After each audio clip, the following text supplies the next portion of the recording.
and some physical properties. We're probably not going to get into one of the other important aspects, which you guys all saw in lab last week, and that concept was, is a good sound, molarity. Okay. We might very quickly say what molarity is, but that'll be about it. We won't see any practice problems on that today. Guessing based on time. Okay? So, real quickly, we can go back with kind of a simple overview of what chemistry is. Everything that you have studied this semester is ultimately looking at something very, very basic, and yet we had to go through all these complex things at the same time. We're looking at studying how two atoms interact with each other. Okay, that's it.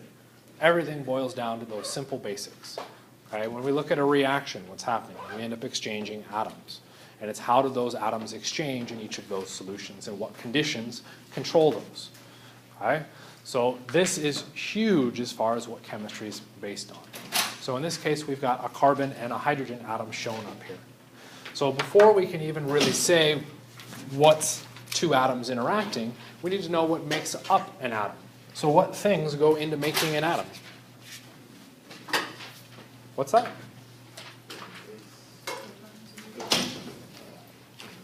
Still not sure what you said, but I definitely heard protons. What else? Oh, you said nucleus. Is that what you said? Okay. So protons. What else? Neutrons and electrons. These components are ultimately how we put them together and make our atom. Where are protons and neutrons located? In this densely packed nucleus. Okay. What do our electrons do for us? They're found in orbitals, then ultimately in bonds, which is the secondary aspect of this. Our electrons ultimately contribute to the size of the atom. The more electrons we have, the bigger the size. The protons don't really contribute to size because those are all found in that densely packed nucleus. It's really our electrons that give us that size. All right? Other important aspects of these. What is, sure, why not? Let's do mass. What is the mass of our proton? Definitely got two answers here. We can go really, really hard or really, really easy. Or the mass of a proton. In atomic mass units, what's the mass of our proton? 1 AMU. Okay, so that's our easy answer. The hard answer, which I don't even know, is going to kilograms or grams. That's that really, really tiny number, 10 to the negative 24th, blah, blah, blah. Okay, what's the mass of our neutron? 1 AMU. Mass of our electron? Really, really, really small number. If we really wanted to put a number to it, it's, anybody remember the number exactly? It's 1,800 something. Since you're not giving me a number, let's just say it was 37.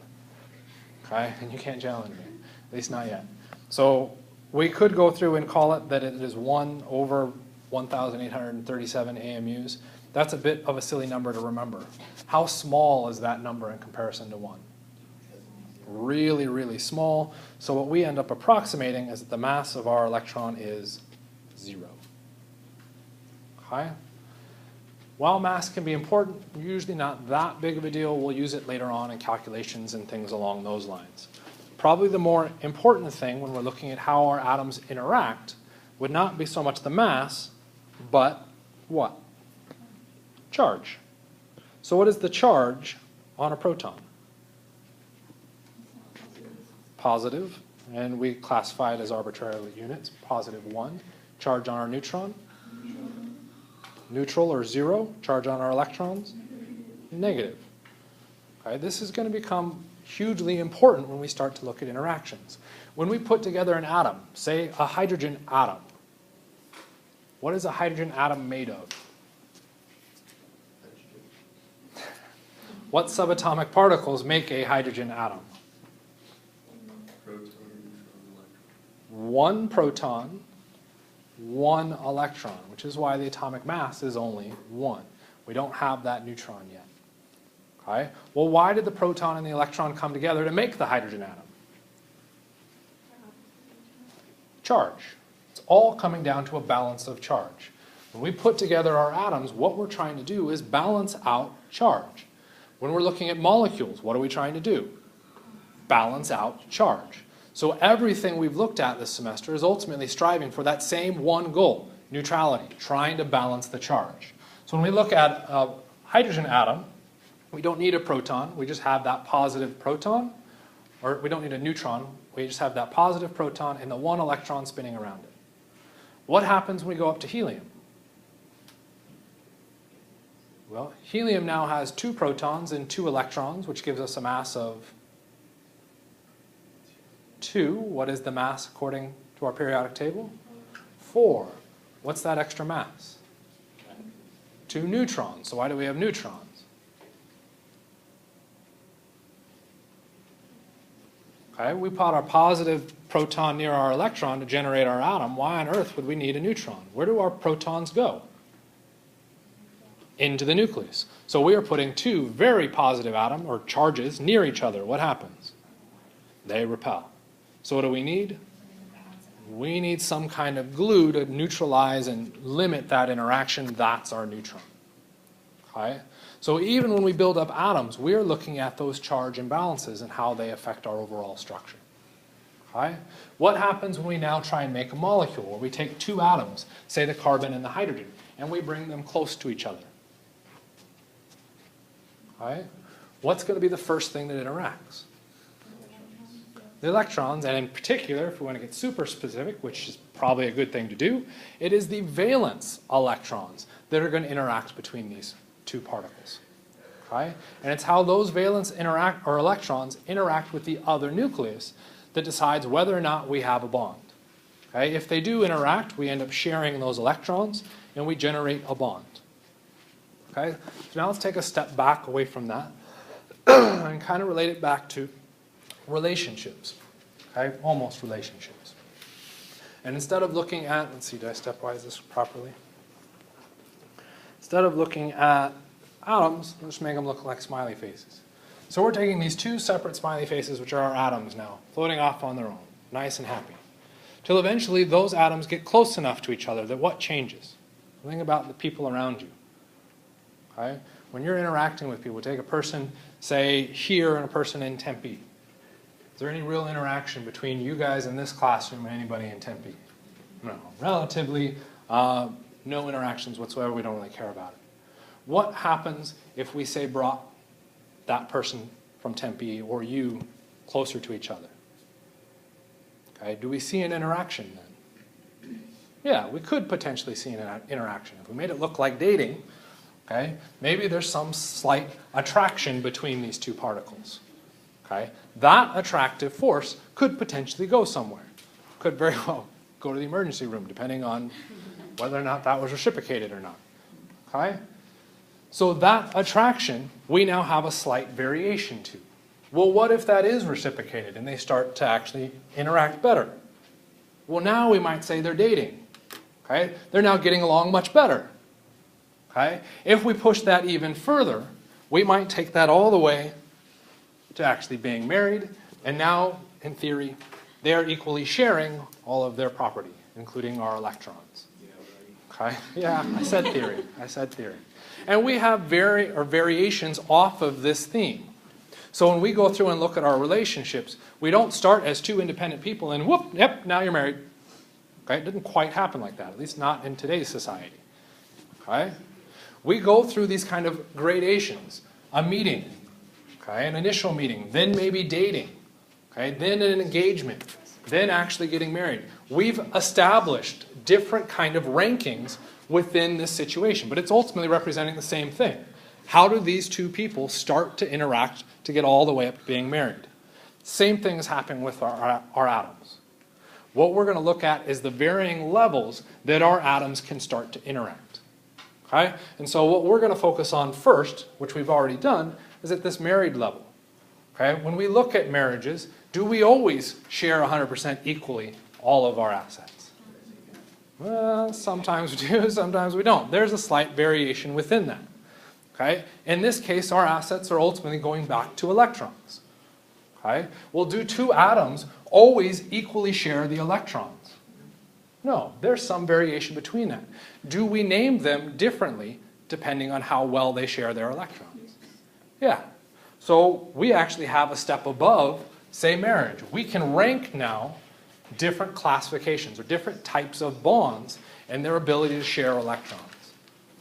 Okay? So what are our definitions? Anybody know any of the definitions for any one of these three types of bonds? Ionic. Ionic is?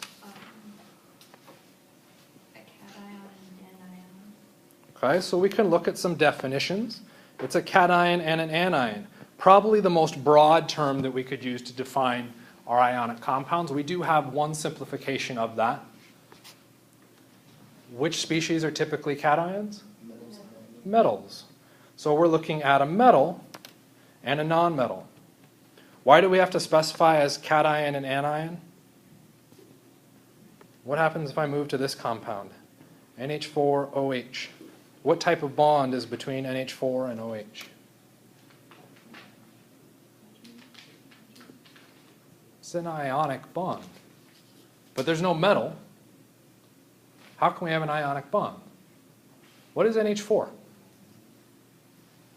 Yes, it's a nonmetal. Ammonium, which is a polyatomic cation. It is the only positively charged non-metal situation. Okay?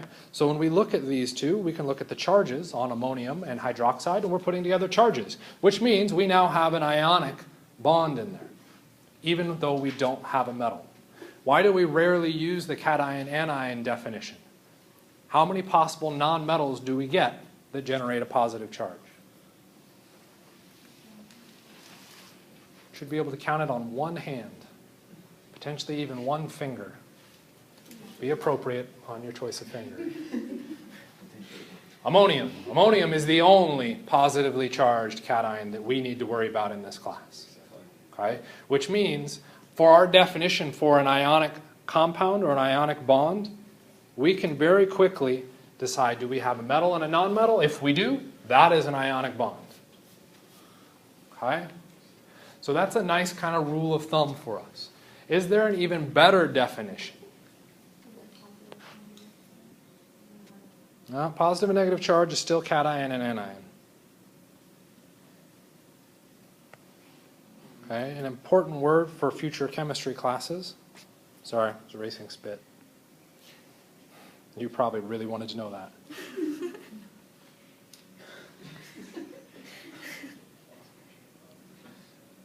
Symbol mean anything yet?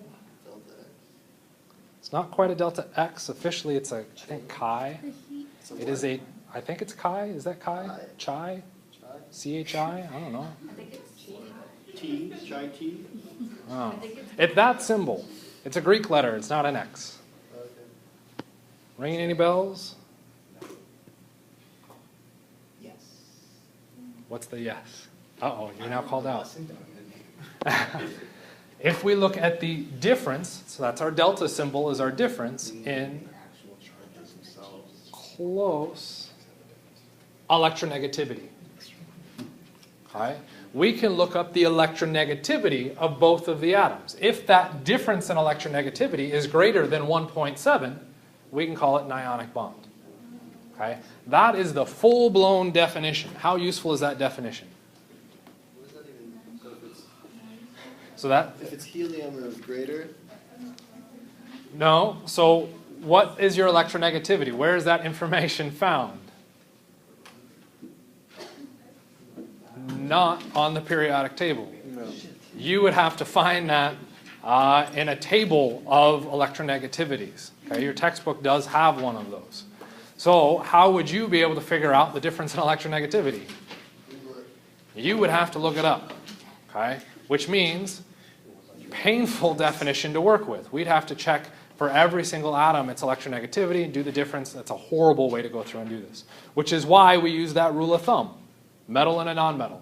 Because that covers pretty much all of our bases. Okay? There are some exceptions to that rule, but not a lot. What happens with our other definitions? You guys remember any of the other two? Polar covalent or covalent?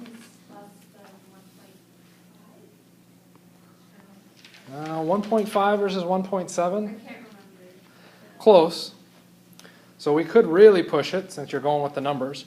We could look at a difference in electronegativity for a covalent bond being less than 0.5. Okay? Cool. So if you know your electronegativities, you can tell me you got a covalent bond. What's the difference in electronegativity between carbon and hydrogen? Let me check Google. Let me check real quickly. Yeah, we don't have that information readily available. So we want another definition that we can actually use. What's that other definition? We're looking at two nonmetals. So it's a nonmetal bound to a nonmetal. Okay. But along those lines, what's our definition for a polar covalent bond? Also, two nonmetals. So it's not quite enough information to allow us to get through with that. What other information do we need to add? Isn't there a metal covalent? When you go with the strict electronegativity differences, No, it's yes. two or more, right? So it's two or more nonmetals. Oh, shit. Give us a covalent bond. Isn't one of them equal sharing of electrons? A covalent bond is equal sharing of electrons, which is why our difference in electronegativity is very, very small. Okay, so we're looking at equal sharing of electrons. Okay, well that gets us a little bit better, except to know if they're equally sharing electrons, we would still have to know their electronegativities. So what other tweak can we make to this?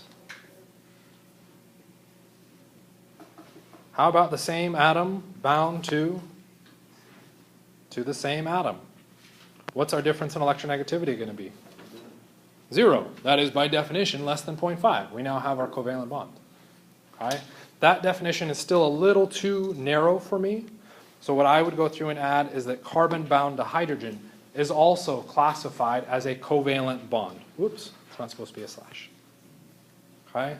So that last little box now is really our definition for our covalent bonds.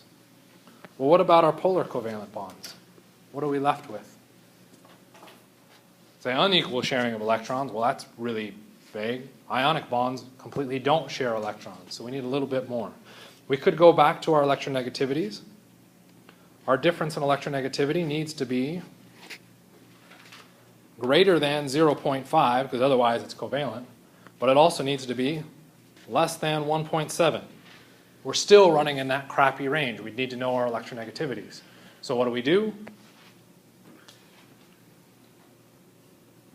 At least as far as organic chemistry goes, anything bound to oxygen, nitrogen, or a halogen. That narrows things down pretty well. There is some exceptions to that. Let's take chlorine and bond it to chlorine. Is that a polar covalent bond? No, why not? Because that's anything bound to a halogen, right? Okay. We've got same to same. That puts us in that covalent situation. Okay. Being able to identify these categories as far as bond classifications is really, really, really important. Okay. At first pass, it allows you to use your nomenclature rules. If you can't identify what type of bond is present, you can't use the nomenclature rules, because the nomenclature rules are divided into ionic and covalent compounds. Okay? So we need to use this information to be able to classify things. Can we take it a step further? Okay? So now what we're going to be concerned about doing is what happens when we now push outside of just two atoms actually sharing electrons. So in this case, the other way we could refer to it is a bond or an intramolecular attraction. That is an attraction happening within the molecule, where all of our bonds are located. What happens instead of now looking at that molecule, we want to see how that molecule interacts with another molecule.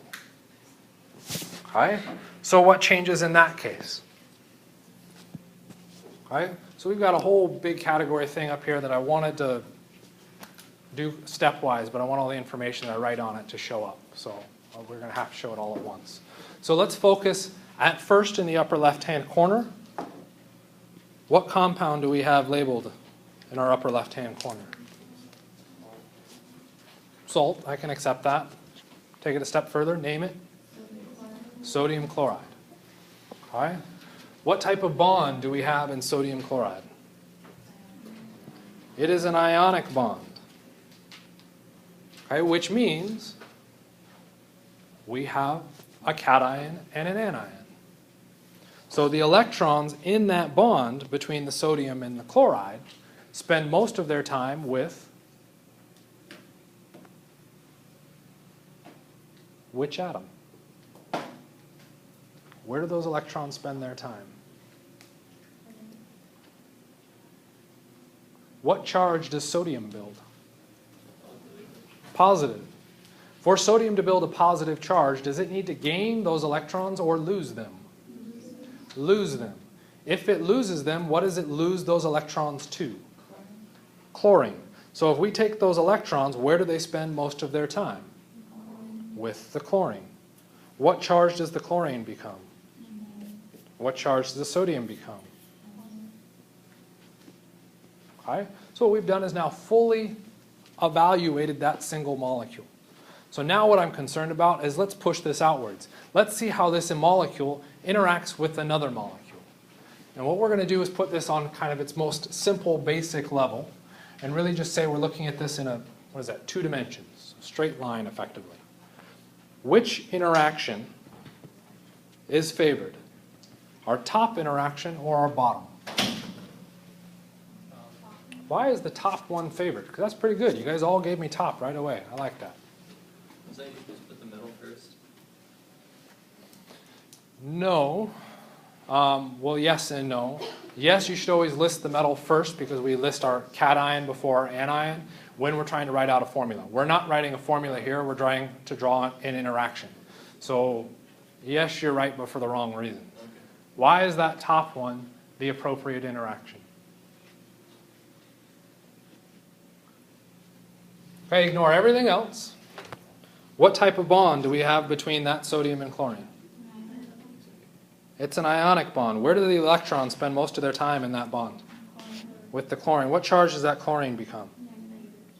What charge does that sodium become? Is that same thing going to happen for the other molecule that I got drawn? Down here? Is that an ionic bond? Yeah. That's chlorine and sodium. That is absolutely an ionic bond. Where do the electrons spend most of their time? With the chlorine. What charge does the chlorine become? What charge does the sodium become? Which interaction is favored, top or bottom? Why the top? It's lazy and it always moves down. I don't know. That's moving up. Well, I mean, the back is kind of down if you like, I don't know. It makes sense to me in my head. Okay, as long as you keep getting it right, I'm happy with that. It's because the positive and negative charge are attracted to each other. Think back to how we built an atom. We took a positive charge, and what did we put near that positive charge? An electron to stabilize it. What happens when we go to larger molecules? When we look at sodium chloride, what did we put near our chloride? Sodium. Why? Balance the charge. If we're now going to look at an interaction between taking that molecule and interacting with another molecule, what charge do I want to put near that chloride? A positive charge. Which orientation of sodium chloride gets me near that positive charge? The top one. I do not expect to see that bottom interaction at all. Why? Negative to negative does what? Repels. So back to those same basic elements of positives and negatives. Always putting the positive next to the negative. Never put a positive near a positive. Never put a negative near a negative. That determines that interaction. Okay, can we propagate this out to a different system? Okay, so let's try a tricky one first. Let's take a look at the carbon and hydrogen. Which interaction is favored, top or bottom? That one's tricky. So let's go ahead and try another one. We'll step away from that. I think green isn't going to show up very well. Which one do you guys want to look at, OH or OC? I heard OC. Let's take a look at that guy. What interaction is favored, top or bottom? Bottom. Okay. Guess how we're going to figure it out? Same way we figured out. The exact same way we figured out the ionic one. So, what type of bond is there between oxygen and carbon? Polar covalent. I'm going to write it as PC. Where do the electrons in that bond spend most of their time? Oxygen. Why with the oxygen? Carbon's positive. It could be +4 to -4, so it could be any one of those. So that doesn't quite work. What are we concerned about on deciding where those electrons go? So you're right. So your instinct is really good, by the way. What were our definitions based off of? When we went back and looked at our ionic, polar covalent, and covalent, we said the strictest definition looked at the difference in electronegativity. Remember how I said knowing the electronegativity trends was ridiculously important? Here's why. Which atom is more electronegative, oxygen or carbon? Oxygen, which means what does oxygen do to those bonding electrons? It takes them. If it takes the electrons, what charge does it become? If it gains electrons, Negative. it becomes negative, which means the carbon became positive. One little caveat that we have to adjust in here. What's the problem with this? We've now just labeled this the exact same way we labeled our ionic compound, which would suggest that the bond that we've just labeled here is not a polar covalent bond, but an ionic bond. It's a bit dicey because it is absolutely a polar covalent bond. So we have to adjust our notation. That oxygen is not formally negative, and that carbon is not formally positive. What can we add to our drawing to make sure that that information is clear? Okay, as the morning said, the stupid little symbol. It's pretty accurate. Yeah, that stupid little symbol. Our delta symbol, our lowercase delta, to say that we're seeing an imbalance of electron density. So our oxygen is slightly negative, our carbon is slightly positive. What's going to happen with the two molecules on the right? Okay, since we're not hearing any responses, you guys like going through this slow, let's do it. Oxygen and carbon, what type of bond do we have? Polar covalent. Where do the electrons spend most of their time? With the oxygen. What charge does the oxygen become? Negative, but is it formally negative? No, so what do we specify? Stupid letter. As long as you remember it, I don't care.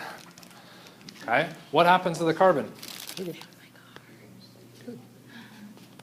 It's going to become positive, but our stupid letter positive. Okay, what happens with the next molecule down below? Exact same idea. It's still a polar covalent bond. Where do those electrons spend most of their time? On the oxygen, which means the oxygen becomes stupid letter negative. Our carbon becomes stupid letter positive. Which interaction is favored, top or bottom? Top, because our positive correlates to our negative. We are trying to neutralize that charge. What happens in the bottom interaction? We put positive to positive. What happens when we put two positives near each other? They repel. That bottom interaction is not favored. We're now starting to build how we can get these interactions to come apart. Okay? What happens when we now move back to our carbon and hydrogen? What type of bond do we have between carbon and hydrogen? We have a covalent bond, which means, I'm going to need a little bit more space on that. They equally share their electrons, which means where do the electrons in that bond spend its time? Okay. Sometimes it'll be with carbon, which means the carbon is what charge? Our stupid letter negative, come on now, you know that part. Stupid letter positive on our hydrogen. But some of the time, the electrons will spend its time with the hydrogen, which means the hydrogen becomes stupid letter negative, and our carbon becomes stupid letter positive. Why is that important? Well, we now go through and match that up with our other side. What happens? Both options are equally valid. Interesting. Okay. If it's covalent, we will always get both options being available to us. There is no favored orientation. Does that make sense? Well, we don't ever really generate these charges. We're saying the electron, so if we look at the average for our carbon-hydrogen, what is the average charge on the carbon? In this structure, neutral. The average charge on the hydrogen? Neutral. Is there any reason that that neutral structure would want to get near a charged structure? Why not? Because then it becomes charged. And what do we know about charge? Bad. We're trying to get to neutrality. Okay? So our carbon-hydrogen started neutral. Does it want to interact with anything else? No.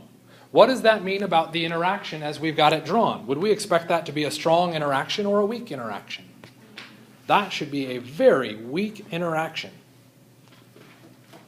Let's look at the flip. What happens when we push all the way up to our ionic interactions? How strong would we expect our ionic interaction to be? Quite strong. That should be ridiculously strong because we have those charges. We're trying to neutralize those formal charges and get rid of them. So that interaction becomes really, really strong. Well, what about our blue one? Medium was the example I came up with. I didn't have a better example for that, so we'll just call that medium. It's somewhere in between. It's definitely stronger than our weak because we do have some charge. It's weaker than our ionic or our strong bond because it doesn't have that charge always. Okay? This becomes really important for us because if I now want to look at a compound, say sodium chloride versus our oxygen-carbon bond, okay, we might predict the sodium chloride to have a stronger force. Well, have we ever tried to break that force? Say when we transition between phases, how do we go from a solid to a liquid or a liquid to a gas? What are we breaking? We've got to be careful. We're breaking the force between those molecules. So if I have a very strong force between those individual molecules, what would I expect of my boiling point or melting point? It should be very, very high. Okay? And if I look instead at a compound with carbon in it, looking at our non-metal compounds, we would expect much lower boiling points because the force holding those molecules together is much weaker. Okay? So we can use this basic premise of just positives and negatives to actually start to predict whether or not that molecule should be a solid, a liquid, a gas. Okay? That's pretty huge. Okay? So let's take it a step further. When we looked at our bonds, we had ionic, polar covalent, and covalent. Ultimately, all those were an ability to share electrons. Okay? Remember we said it was all based around 1.7 and 0.5. What if we had a compound that had a difference in electronegativity of 1.6? What do you think that would act more like, an ionic bond or a polar covalent bond?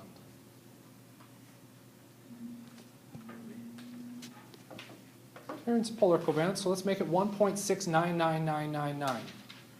What should it act more like? Ionic. It's less than 1.7. That should be polar covalent, right? There's no way that could be ionic. No. When we're looking at those ratings, those are arbitrary determinations that we put on the system. It is a complete spectrum of reactions. And we've decided at a somewhat arbitrary value that that group is now a different level than the other group. Sounds kind of familiar. It's like what we do when we look at grades. Exact same thing. We try and look for gaps where if we put a line, no one can yell at us. There isn't any gray area. Okay? Why is that important for this? Well, we could then go through and classify as ionic, covalent, polar covalent. Okay? Well, we just generated some new interactions. Are all of these dashed interactions ionic, polar covalent, or covalent bonds? No. How do we know they're not? Okay, we'll take a look at it. Okay, I can't draw on it. The dashed lines between the carbon and the oxygen, are those the exact same as the solid line between oxygen and carbon? How do you know they're different? Think simple. One is dashed, one is solid. Why are they drawn differently? Because they're different interactions. One is a sharing of electrons in our bond. The other one is a weak interaction. There is no sharing of electrons. We're just trying to bring positive near negative. That's it. Okay? So that means if I now want to go through and name these, because I have a strong, middle, and weak, I should come up with some different names for each of these. So let's decide on some names. What interaction do we want to refer to our red one as? How did we make our red interaction? Where did it come from? What bonds were required to make our red interaction? Ionic. So the absolute worst way that we could define that interaction, which is how it's normally defined, is ionic. Okay, why is that a horrible name to call that? Because in one case, we're talking about it as a force where there is no sharing of electrons, and in the other case, it's a bond where we do have this weird kind of sharing thing. So the other name that typically gets associated with it is electrostatic. Okay? So it's a little bit different than calling it ionic. Effectively, it's the same thing. How about the blue one? Okay, I've got a negative and a positive. So I have two poles.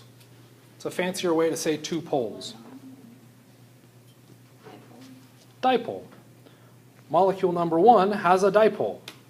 Well, I'm going to have to draw this up a little bit higher. What does molecule number 2 have? How different is molecule number 2 from molecule number 1?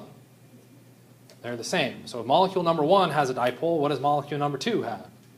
A dipole. Guess what interaction we call it? It's a dipole-dipole interaction. Super creative. Okay? At least a little bit better than our ionic one to begin with. Okay? Now what happens when we move to our purple one?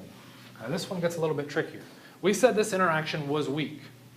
Okay? And it turns out that when we initially defined this, okay, as chemists, we looked at that and said there is no reason on Earth that that carbon and hydrogen should interact with another carbon and hydrogen because there is no difference in electronegativity. They will not interact with each other, which means that interaction has what numerical value? 0. If it is 0, should we name it? No. Pretty useless. Turns out it's not 0. So guess what? The person who found out that it wasn't 0 gets to name it. What was their name? Or one of their names, potentially. Whoops, should do that in purple. Get a little 3D effect there. Van der Waals. So we could look at it as a van der Waals force. There's another name that's typically associated with it. You can sometimes see them written out as London forces. Okay? Taken a step further to what I would argue is probably the most appropriate name, London dispersion forces. Why is dispersion forces a better name? What does dispersion mean? How things are moving around an individual area. What are we looking at? We're looking at how the electrons disperse around the molecule. If that dispersing changes, we get a force. That force was due to the dispersion of our electrons. Okay? So that one tends to make the most sense, at least to me. Okay? What we've now effectively derived are 3 of our primary intermolecular forces. Turns out there's a 4th. Okay? We'll address that 4th here on this next slide. So we've got our London dispersion forces. How did we get our London dispersion forces? What bond was in that structure? We had covalent bonds in our structure. Our dipole-dipole, we needed polar covalent bonds. And our electrostatic, We needed ionic bonds. For some reason I decided that deserved being capital. So what's going on with hydrogen bonding? You guys remember your hydrogen bonding rules? We need a hydrogen physically bound to fluorine, oxygen, nitrogen. Okay, that was our rule for hydrogen bonding. Okay. Any ideas? Hydrogen bonding, is it a stronger or weaker force than London dispersion forces? Which force was the strongest? Ionic. Which force was the weakest? Which force? Covalent is a bond, not a force. What force was associated with a covalent bond? London dispersion. That was our weakest. Where's our weakest written on this list? At the bottom. Where's our strongest? The top. Dipole-dipole. Was that weaker or stronger than London dispersion? Stronger. Where do you think hydrogen bonding falls in this ranking? Hydrogen bonding happens to be a really or relatively strong force. It is stronger than dipole-dipole, but weaker than ionic. Okay. Why might that be the case? Well, if we take a look at an example of a hydrogen bond, we have an oxygen bound to a hydrogen, as an example, and we want to look at the interaction between that oxygen and another hydrogen. What type of bond is there between oxygen and hydrogen?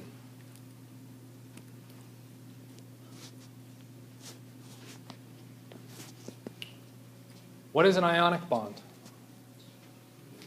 Metal and a nonmetal. Do we have a metal and a nonmetal in between oxygen and hydrogen? No. So what does that mean? Not ionic. Good. How about a covalent bond? For it to be a covalent bond, what was our rule? 2 nonmetals, so that's true, but that same rule applied for our polar covalent, so that definition doesn't help us. Push it further. Equal sharing of electrons. Again, that doesn't help us unless we know the electronegativities. 2 extra lines involved in that definition. Really, really important for answering this question. It needs to be same atom bound to same atom to be covalent. Is oxygen and hydrogen the same atom? No. We had one exception, carbon bound to hydrogen. Is carbon bound to hydrogen, oxygen bound to hydrogen? No. Is this a covalent bond?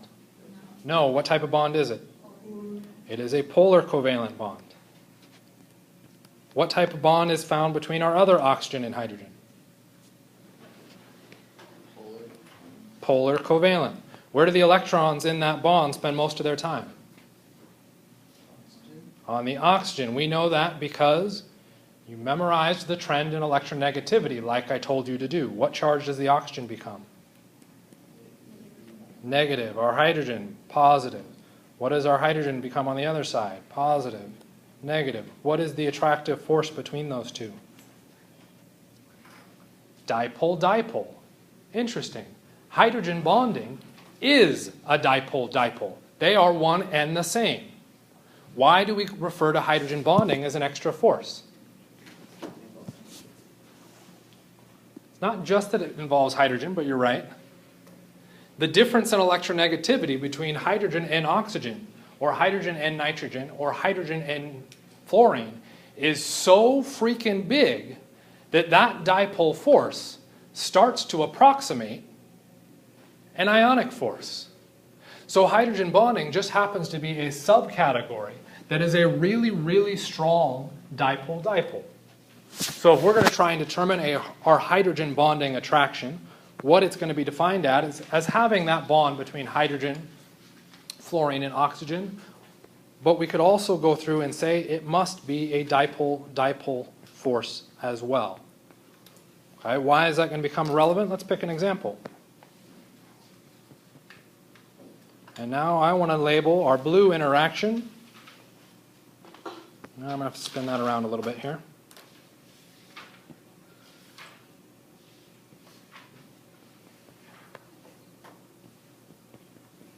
What is the blue interaction?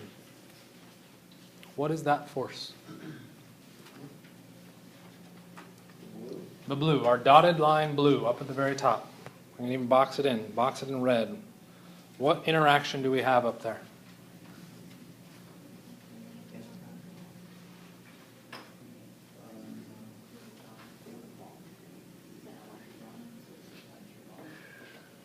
So to classify, we have to go through our rules. What type of bond do we have between carbon and hydrogen?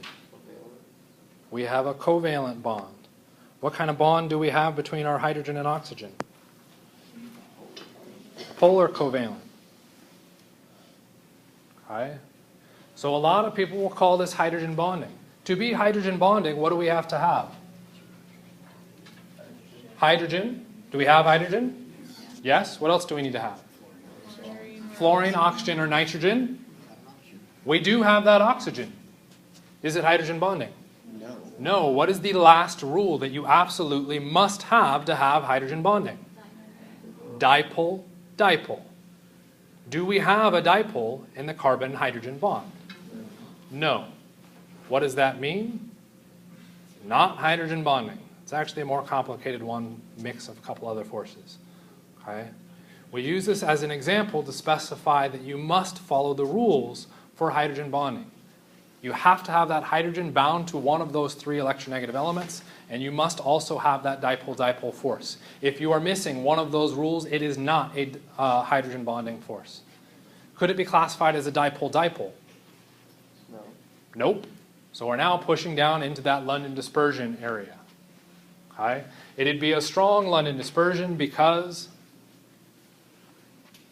we have the dipole found in the hydrogen-oxygen.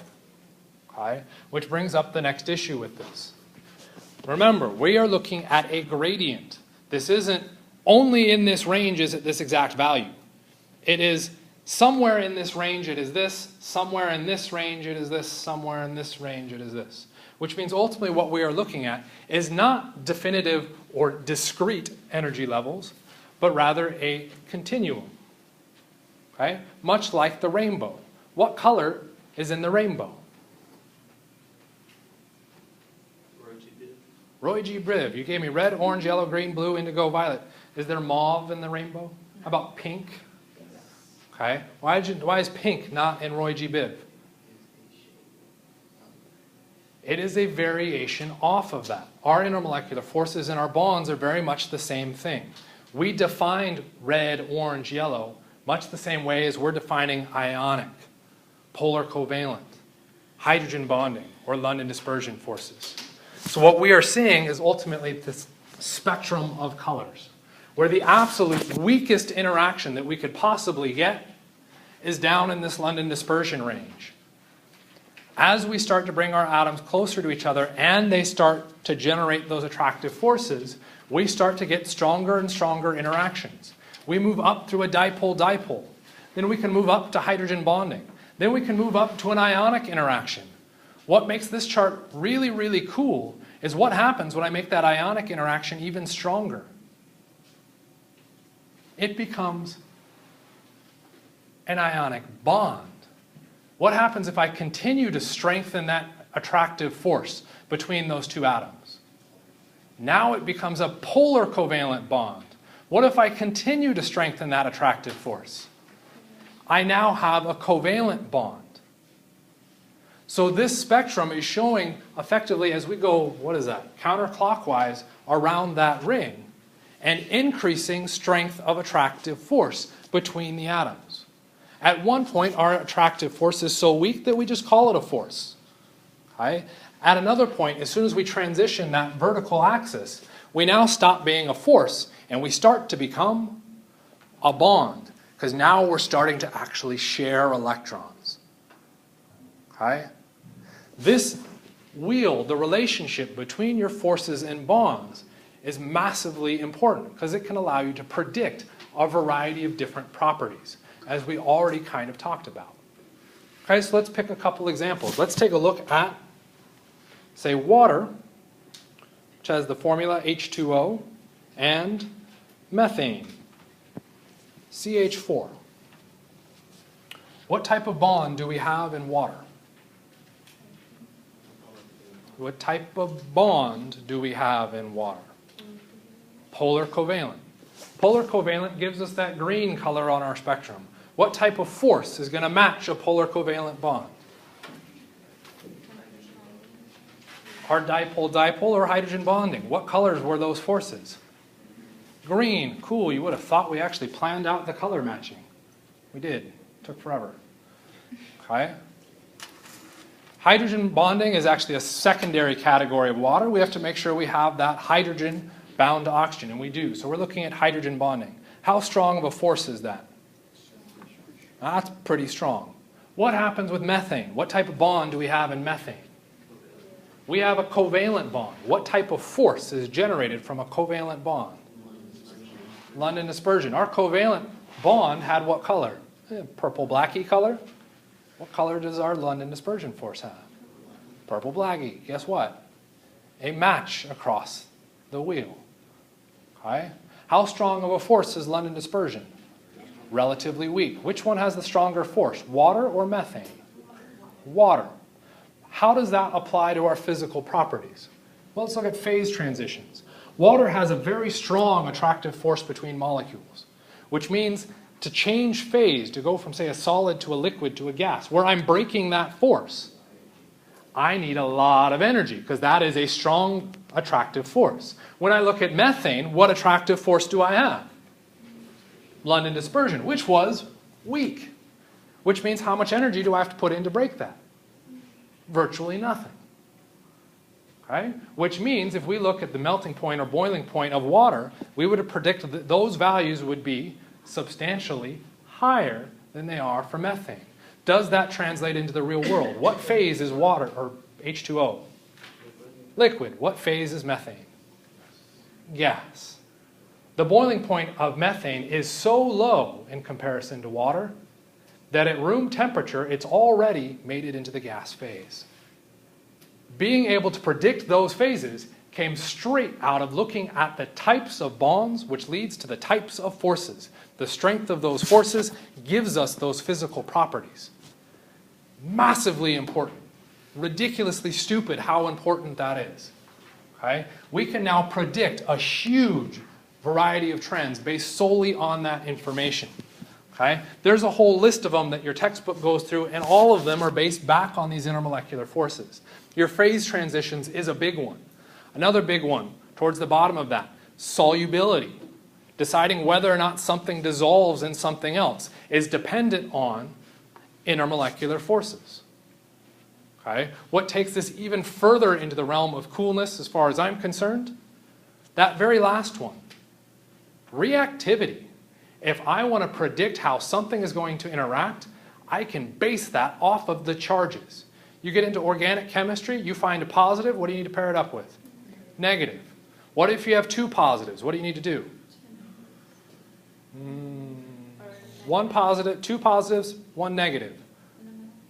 How do you decide which positive reacts? The one that is more positive. We take the most positive and the most negative in every single reaction and we put them together. We then have to follow the repercussions that come after that, and that's ultimately what you would have to learn in organic chemistry. At its simplest level, all we are doing is taking a positive next to a negative. How did we build an atom? Took a proton, which was positive, and we put it next to an electron, which was negative. We now made an atom doing positives and negatives. Okay? It all goes back to just this neutrality aspect, finding those positives and negatives. Being able to rank them is what makes this a lot more challenging, but you don't have to worry about that necessarily at this point. We add other things in there to help you get through it without having to understand the real quantum physics behind these positives and negatives. What are those extra rules? Solubility rules. Okay? Activity series. We've given physical observations and we've ranked them for you. You just then have to be able to interpret those rules. Okay? Everything comes back to being able to play with these positives and negatives and generate these individual relationships. Okay? So what we're going to talk about now, did I predict right? Yes, I did. Good. Solubility. Okay? So solubility and miscibility. You'll get two big definitions coming out of these. Solubility is the blanket envelope that covers pretty much everything. Okay? It is the ability for any substance to dissolve into a liquid. Okay? So we're mixing two compounds and seeing if they mix, if they dissolve and become a homogeneous solution. If they become homogeneous, we refer to them as soluble. What if they give you a heterogeneous mixture? Then they're not soluble or insoluble or non-soluble, I think is also one that gets thrown around. Okay? We use solubility rules to predict those. Okay? Because someone went through and nicely tabulated it for us. What happens with miscibility? Miscibility is effectively the same definition. Okay? You'll notice it's almost copied and pasted. The only thing that's changed is instead of saying anything, I say liquid. Miscibility is just a smaller subcategory of solubility. It is looking at the ability of a liquid to dissolve in another liquid. What if it doesn't dissolve, say oil and water? Now they are non-miscible, immiscible. Okay, we're just saying they don't mix. Okay? The general rule of thumb on trying to decide if something mixes or not comes back to like dissolves like, which I hate as a rule. Okay? The biggest reason I hate that is because like what dissolves like what? Okay? It has to come back to the forces. So if I have similar forces between my compounds, I would expect them to mix. So let's take a look at two examples. Water, and anybody know what that other formula is? So we got water here, and potassium. Oh, you're looking at the other one. We're looking at ethanol. Not to throw anybody on the spot, but is ethanol and water soluble? Next time you visit the bar, you might consider what you're drinking. It's an ethanol and water mixture, usually, depending on your preference, with sugar added to it to some varying extent. Okay? Yes, water and ethanol mix entirely with each other. Can we predict that observation based on our rule of thumb? What intermolecular force do we expect out of water? It is a polar covalent bond, which gets us what force? Dipole-dipole.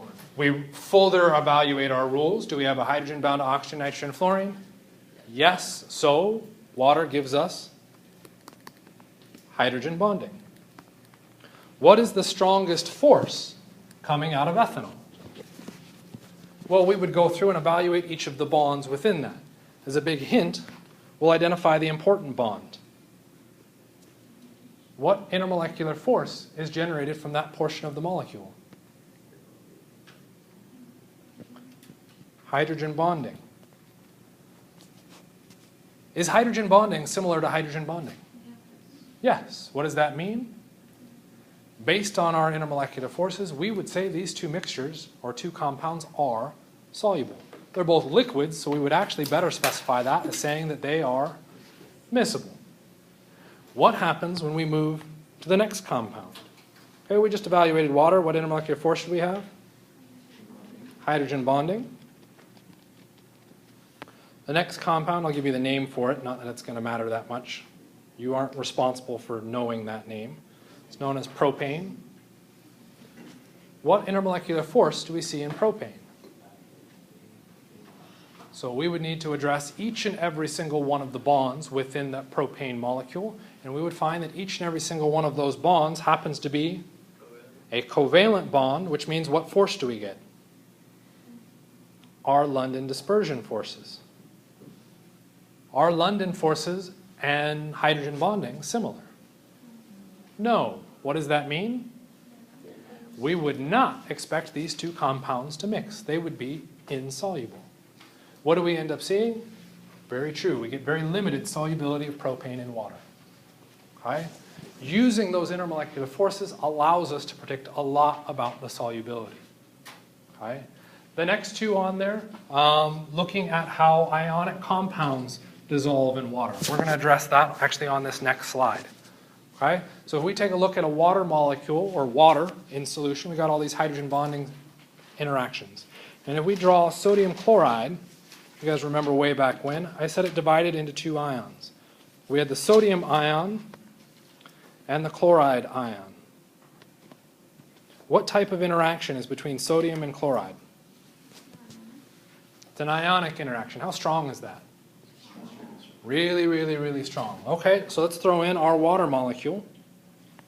Okay, which end of the water molecule should aim towards the sodium? The oxygen or the hydrogen?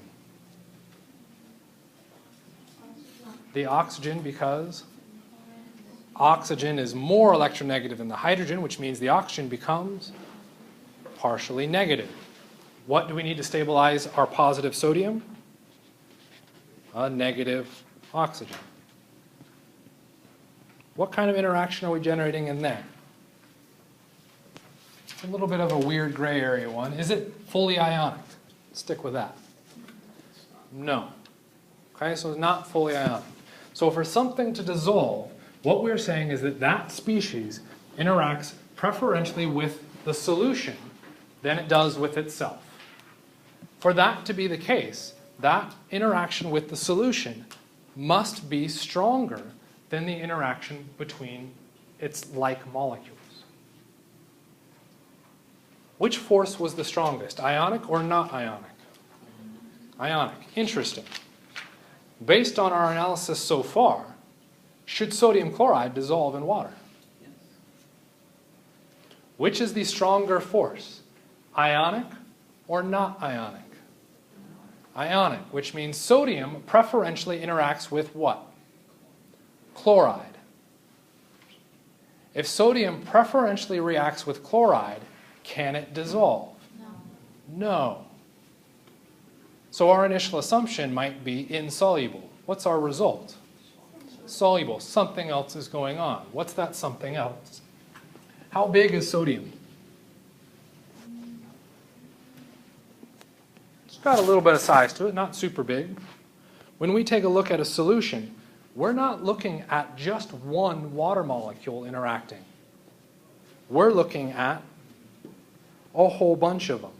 So now, instead of there just being one interaction, I'm now looking at the sum total of all of these interactions. So now when I evaluate what's happening when it dissolves, I'm looking at, how many did I draw up there? 5 pseudo-hydrogen bonding interactions versus 1 ionic. Which becomes stronger? The 5 pseudo-hydrogen bonding interactions are stronger. How do we know they're stronger? What's the observation when we add sodium chloride to water? It dissolves. How do we know the pseudo-hydrogen bonding has to be stronger than the 1 ionic? Because it dissolves. Our experimental observation verifies that result. Okay?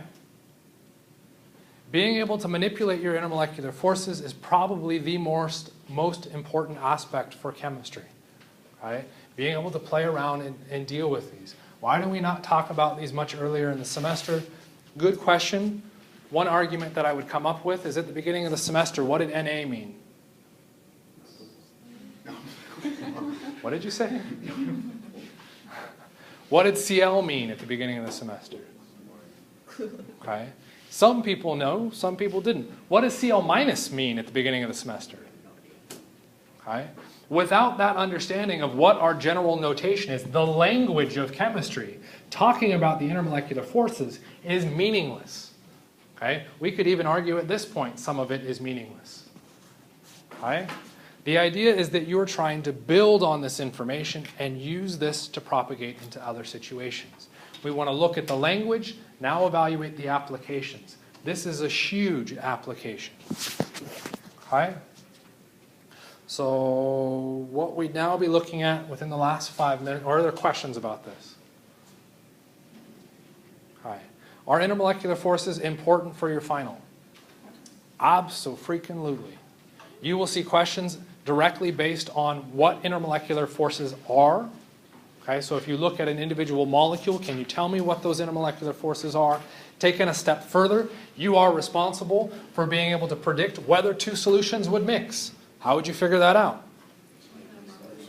You could go off of solubility rules, but if we go back to the examples that we just looked at, take water and ethanol. How do you know if those two mix? That's not a solubility rule. How do you figure that out? The intermolecular forces, predicting how those forces interact to allow that compound to dissolve or not dissolve. Okay? We still got 5 minutes, and I will definitely be taking advantage of it. You can take off, that's fine, but I'm still going to talk it out. Okay? The next big important aspect is how do we work with this? Almost everything that we're going to deal with takes a compound, and what do we do with it? We dissolve it in water. Why do we dissolve it in water? Now that sodium ion, that Na+, can now interact more strongly with other negatives that are floating around in the solution as well. It allows things to interact evenly and get maximum surface area for a reaction. If we went into the lab and just mixed our solids, we wouldn't see much of an interaction. Okay? Because the only place that those solids can mix or interact with each other is at the exact point where those atoms touch. If we dissolve it into solution, we can now maximize the potential for those interactions. So solvent-based chemistry is really, really important. We typically use water as far as general chemistry is concerned because water is very, very common, very stable, non-toxic. When you move into organic chemistry, water ends up being a pretty horrible solvent, and we have to give you more toxic things to play around with. I mean, use responsibly in the lab. Okay? So, how do we end up having to manipulate water? Okay, well, let's go back to our reaction. What type of reaction occurred here? Good answer. We are looking at a double replacement. The silver and the aluminum are exchanging their locations, or exchanging their ions. Okay? So we could define this as a double replacement reaction. That's a nice little thing to do. Okay, now the next part of this, and this is where it becomes more important. I want to quantify the amount of silver bromide solid that is produced. Okay, what do I mean by quantify? I want a number that I can attach to that. How much of that silver bromide was made? Okay, well, in the lab, what would you do? Weigh. That was pretty easy to do. Okay, let's switch it up. Now, instead of you directly weighing it, I want you to predict how much was going to be made in the lab. To do that prediction, what do you need to know? You need to know the moles of the species you started with. We've done this. Limiting reagent, percent yield calculations. All we have to do is figure out the moles of each of those things and propagate it through. What's the problem with that? When we look at our other reactions, we said solids or gases. So that when I measure the mass of a solid, that mass correlates to only that solid. What happens if I measure the mass of aluminum bromide aqueous? What am I measuring the mass of? What does aqueous mean? It's not a liquid. It means it's dissolved in water. If I go to weigh that aluminum bromide, I'm not weighing aluminum bromine. I'm weighing aluminum bromide with water. If I try and take that mass and pump it into all my calculations, I'm going to get the wrong answer. Because I'm assuming that all of that mass is aluminum bromide. A lot of it is water. And what does water do in this reaction? Just dilutes it, it dissolves it. It plays no role in the chemistry of the reaction. So I have to come up with some way to remove water from my calculations. Okay? Heat is a good way to remove water in the lab, so I can now get my solid, but then what happens with the solid? Now I'd be mixing solids, I don't get that good interaction anymore. I need the water back. So I could start with my solid, dissolve it in water, remove the water, weigh it again, do a whole bunch of back and forth. That's going to be a lot of pain. Okay? So what we want is some other method that's easier to approach. That easier approach is instead of just reporting the amount of solid in there as a mass, we want the concentration of the solid in the water. That concentration carries what units? You all know this from lab last week. molarity. What we're looking at is a new conversion factor that allows us to relate the number of moles of a substance within the volume of a solution. This conversion factor is so important that I will devote extra time to it on Tuesday, going through the rest of the examples in the slides. I think it's another 3 slides. I want to see my numbers. 3 or 4 more slides, and then we'll talk about acids and bases. All right? I would expect you to still go through and work with the pre- and post-lab questions. All of those should now be posted. I thought the post-lab was posted last night, but apparently I forgot to. They should be posted as of sometime this afternoon.